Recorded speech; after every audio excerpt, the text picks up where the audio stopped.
Olha, os 489 parlamentares que têm processo correndo no Supremo, 489 parlamentares estão sendo processados no Supremo. Que tipo de crime? Corrupção, lavagem de dinheiro e roubo. E eles estão respirando tranquilo. Por quê? Porque o foro privilegiado, embora tenha avançado no primeiro semestre, né, ele foi aprovado no Senado e chegou na Câmara. Só que está empacado na Câmara, o pessoal sentou. É uma PEC. Você já sabe o que é PEC.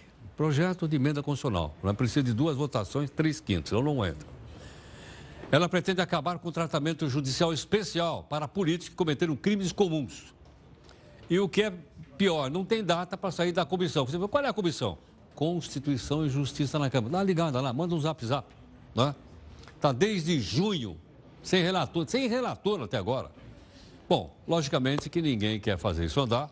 A proposta esbarrou após a denúncia de corrupção passiva que está batendo no presidente Michel Temer, feita pelo Procurador-Geral da República, e passo a passo você está acompanhando aqui para a gente poder entender. Bom, nesse tema, quero lembrar o seguinte. O pessoal volta a trabalhar. Volta a trabalhar? Volta. Quando? Amanhã, dia 1º. Vai estar todo mundo em Brasília. 513 deputados e 81 senadores. Espero. Na quarta, eles podem votar ou não, se aceitam ou não a denúncia da Procuradoria-Geral da República contra o Michel Temer. Qual é a acusação? Corrupção passiva. Certo ou não? Vai ser 1 a 1. A gente vai ouvir o nome do deputado e ele vai dizer sim ou não, e eu vou, então, ver o meu deputado se diz sim ou não e ver se eu concordo ou não com ele. Cada um de nós vai fazer isso, tá? Vai acompanhar. Muito bem. Pedro, está parecendo, sabe o quê? Que aquelas novelas, sabe aquela novela por acaba luta, que o autor fica esticando o capítulo? É isso mesmo? É uma novela esse negócio lá na Câmara?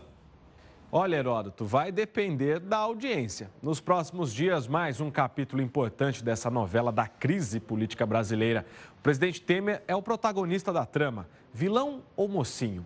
Ele garante que a peça acusatória é uma ficção. Eu digo, meus amigos, minhas amigas, sem medo de errar, que a denúncia é uma ficção. Cabe aos coadjuvantes, ou melhor, os deputados, a palavra final sobre autorizar ou não a continuidade do processo no Poder Judiciário. Temer segue confiante. O governo diz ter números suficientes para barrar a denúncia da Procuradoria-Geral da República. Para que o Supremo Tribunal Federal possa processar o chefe do Executivo, é preciso contar com a autorização de ao menos 342 deputados, de um total de 513.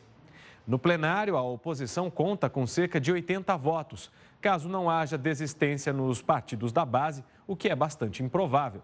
De qualquer forma, o número é insuficiente para que a denúncia seja aceita, mas vão tentar desgastar ao máximo a tropa temerista. E os telespectadores brasileiros, o que acham?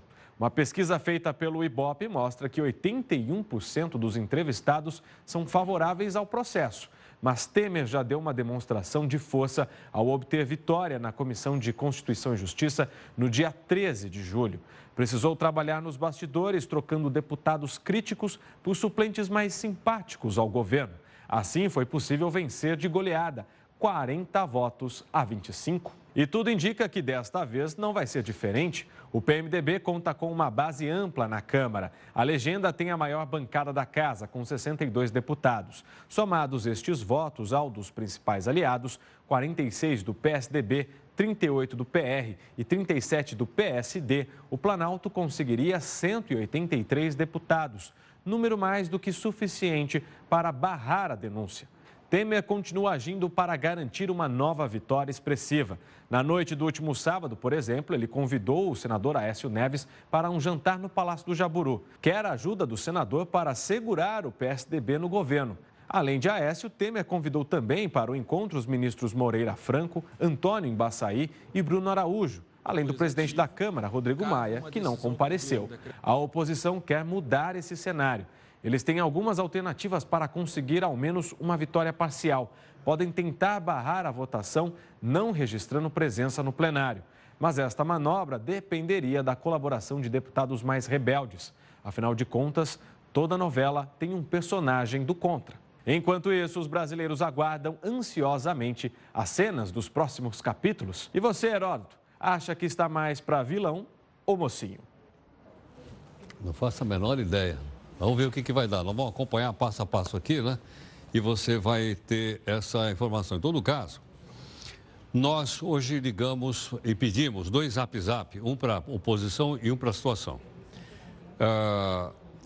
Quem nos mandou foi só a oposição, mas amanhã, obviamente, a gente vai compensar colocando a situação. Hoje, quem nos mandou a sua opinião é a deputada Jandira Segali, do PCdoB. Vamos ver. 2 de agosto, a data de votação da denúncia da PGR, da Procuradoria-Geral da República, contra Michel Temer. O Parlamento Brasileiro, a Câmara, não estará julgando, estará apenas autorizando a instauração de um inquérito no Supremo Tribunal Federal, ali sim, onde será julgado Michel Temer. Aliás, nada mais simbólico do que um deputado correndo com uma pasta cheia de dinheiro para entregar a Michel Temer. Nada mais forte e contundente do que a própria voz de Michel Temer num áudio se acumpliciando com o silêncio pago de Eduardo Cunha e a própria acusação de formação de quadrilha, obstrução de justiça e corrupção passiva. Ora, deputado que votar contra a autorização da denúncia é seu cúmplice.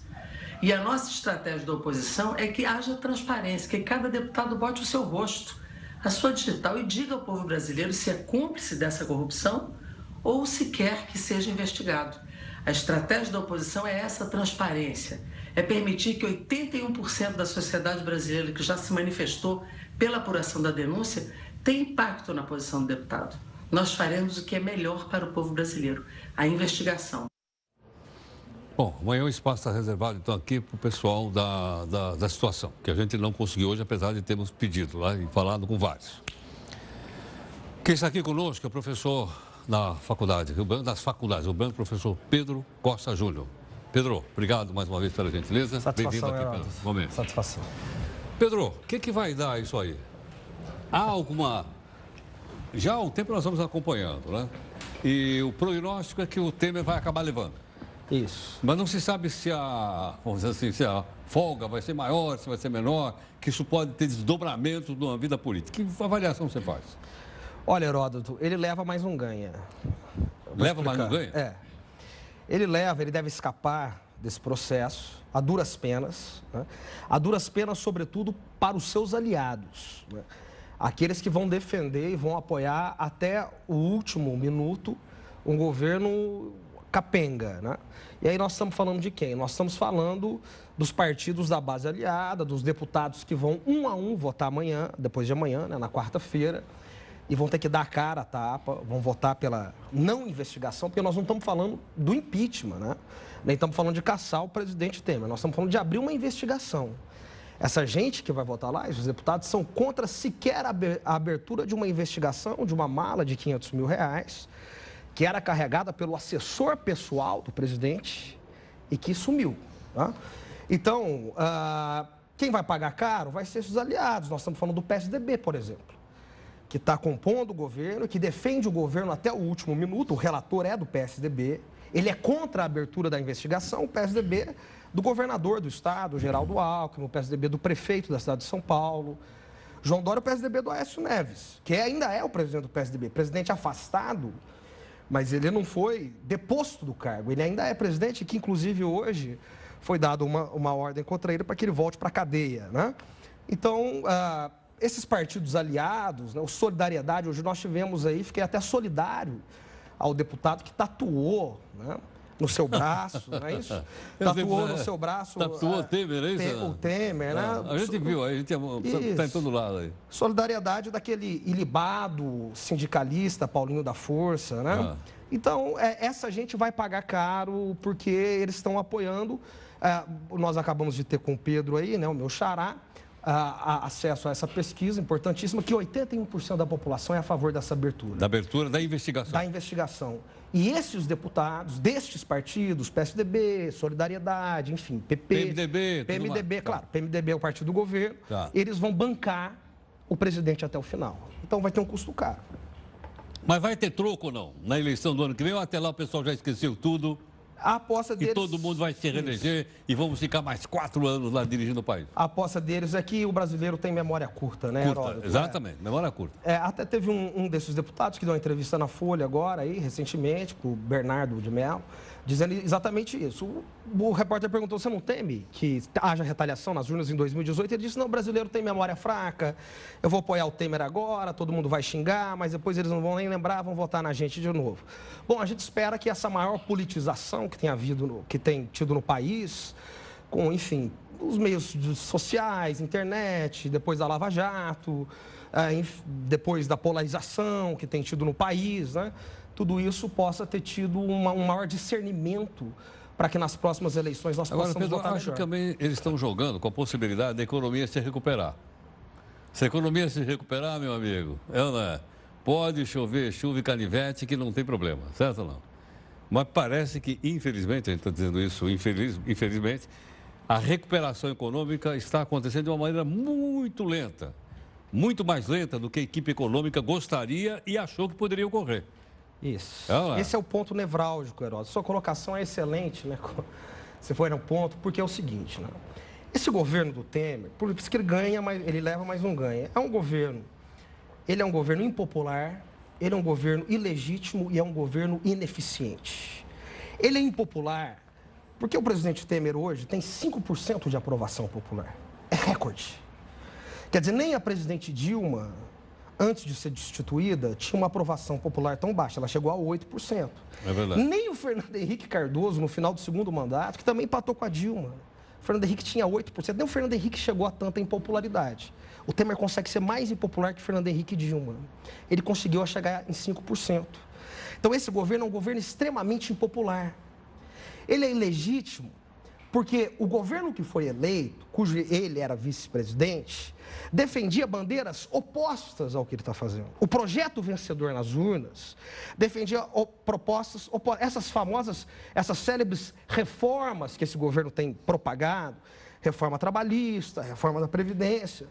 Essas reformas, elas são antipopulares e são reformas que contrariam o projeto vencedor nas urnas. Quer dizer, essa PEC que foi aprovada de congelamento de gastos de 20 anos, imagina, Heródoto, nós estamos falando de ficar 20 anos sem investir em saúde e educação num país de mais de 200 milhões de habitantes. Isso é um crime. Isso não passou pelo crivo das urnas. Aliás, isso foi derrotado nas urnas nas últimas 4 eleições. Há 16 anos, esse projeto vem sendo sistematicamente derrotado nas urnas. Então, é um governo, além de impopular, ilegítimo. E, além de popular e legítimo, ele também é um governo ineficiente. Ineficiente exatamente pelo que você tocou agora. Porque ele não entrega o crescimento econômico que ele havia dito que iria entregar. É claro que não entrega, porque essas medidas de austeridade não funcionam em lugar nenhum do mundo. Basta nós vermos o que acontece na Europa desde que elas são aplicadas depois da crise de 2007, depois da crise de 2008. O que eu quero dizer aqui? Reforma trabalhista não traz crescimento econômico em lugar nenhum do mundo. O que traz emprego no mundo? É crescimento econômico, não é reforma trabalhista. Reforma trabalhista tira direitos dos trabalhadores. Agora, o governo diz, não, mas nós temos algumas vitórias para contar. A inflação... É claro que caiu. Tem 3 e pouco por cento. Claro que caiu. O juro está em 7,5%. É claro. São 2 vitórias do governo, concorda? Isso, mas depende do que você está chamando de vitória, né? Quer dizer, mas eu digo, esses números não são bons. Vou usar uma metáfora simples aqui, né? O cachorro está cheio de pulga. Você quer matar as pulgas do cachorro. Tem várias maneiras. Você pode dar remédio, você pode dar um banho no cachorro, ou você pode atirar na cabeça do cachorro. Se você matar o cachorro, você mata as pulgas.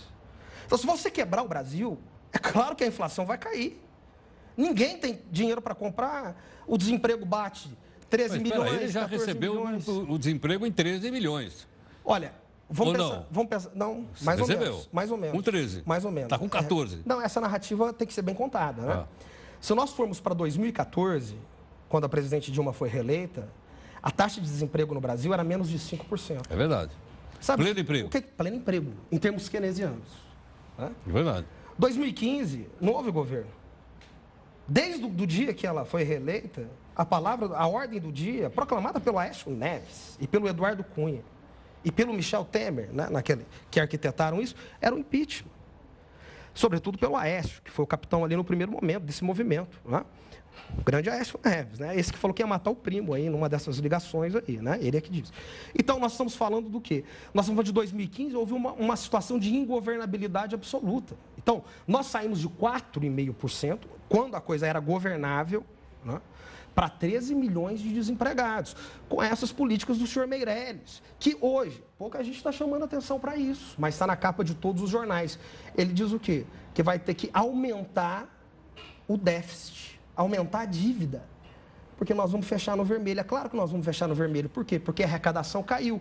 Por que a arrecadação caiu? Porque o país cresce menos. É claro que o país cresce menos, porque nós estamos cortando em vez de crescer. Pedro, tem mais uma pergunta para fazer daqui a pouquinho. Aqui conosco o professor Pedro Costa Júnior. Pedro, mais uma pergunta então em relação aí ao que vai acontecer agora. Depois dessa notícia, será que o PSDB ainda mantém o seu Aécio Neves lá como presidente do partido? Bom, é uma boa pergunta, né? Eles têm resistido em manter o Aécio Neves lá. Agora, também tão importante quanto essa pergunta, Aécio, Heródoto, não só se o Aécio se mantém lá, é até quando eles vão se manter na base governista, né? Havia uma possibilidade do PSDB abandonar o governo Temer lá atrás. Houve quase que um racha informal, né? Uma parte do PSDB queria abandonar, a outra parte, capitaneada pelo Aloysio Nunes, que hoje é chanceler, ministro das Relações Exteriores, bancou a permanência. E o PSDB sempre muito dividido, né? Mas se o PSDB quer manter ainda um pouco digamos assim, do seu resguardo moral, né? Eles precisam ter uma presidência intacta. E isso tem que ser resolvido rápido. Quanto mais rápido, melhor, né? Os partidos hoje no Brasil estão muito danificados. Quer dizer, o PT foi arrasado nos últimos anos, né? Sobretudo no ano passado. O PMDB, né? Está se esfacelando com esse governo Temer. E o PSDB que também agora caiu em desgraça com essas gravações do Aécio Neves, seu partido de honra. Então, nós temos os 3 principais partidos do país, PT, PSDB e PMDB, se esfarelando. Isso é ruim para o país, é ruim para a democracia. Pedro, obrigado, viu? Satisfação. Tá pronto. Muito obrigado.